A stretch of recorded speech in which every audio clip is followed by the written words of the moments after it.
you know, I have it on good information that yung announcement na ginawa, yung statement na ginawa ni ex-Congressman Saldico, na nagbintang siya na 100 billion, sinasabi niya na utos daw ng Pangulo na isingit sa BICAM. Your Honor and I both know that the 100 billion, and we went over, I know na, both of us went through the list independently or separately. And you and I agree na totoo yung listahan ng 100 billion pesos. Talaga nasingit sa BICAM. But yung sinasabi ni Saldico on social media as posted na nag-deliver siya ng 25 billion representing the 25% commission di umano para kay Presidente, that I will attest na hindi totoo. Yun talaga absolutely untrue or false. Untrue or completely false. Why?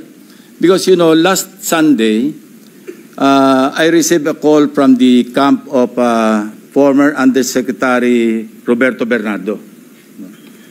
Ang sinasabi niya, noong nakita niya si Saldico sa social media na nagsasabing merong 100 billion di umano inutos ng Pangulo na isingit sa BICAM, napag-alaman ko from Undersecretary Bernardo na may mga tao sa Malacanang, not the President, not authorized by the President, who misrepresented him.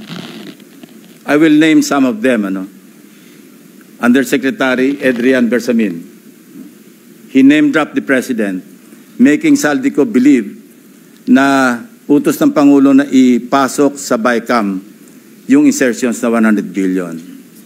Now, Yusek Traigib Olaybar.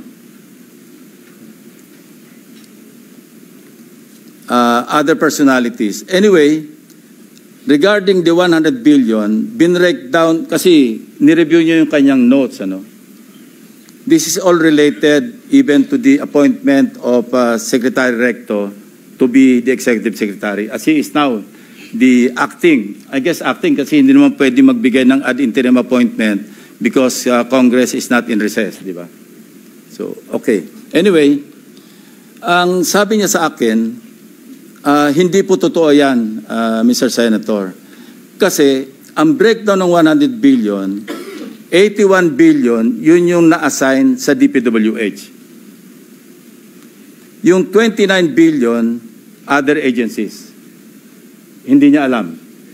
Out of the 81 billion or out of the 100 billion, yung sa 81 billion, 52 billion, siya ang personal na nag-handle.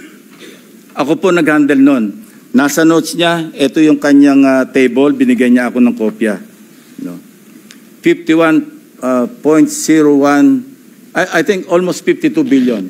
Anyway, so 52 billion, yun yung personal hinandle niya. And talagang sabi niya, naghatid ako ng pera as kickback. But not to the President, but to Yusek Olaybar. And sabi niya, ang pagkaalam niya, kasama si Yusek Adrian Bersamin.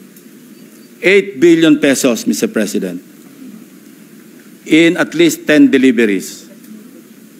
The modus that yung arrangement nila is, may tigisa silang armored van.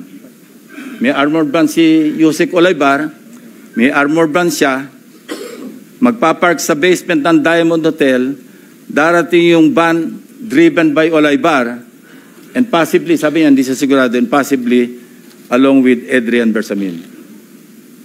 Bakante yung armored van, ipapark, idadrive yung isang van na puno ng pera. Ranging from 800 million hanggang 2 billion. Umabot ng 2 billion only because sometime in March, yung kanyang date na sinasabi from, I think, March hanggang April, yung delivery.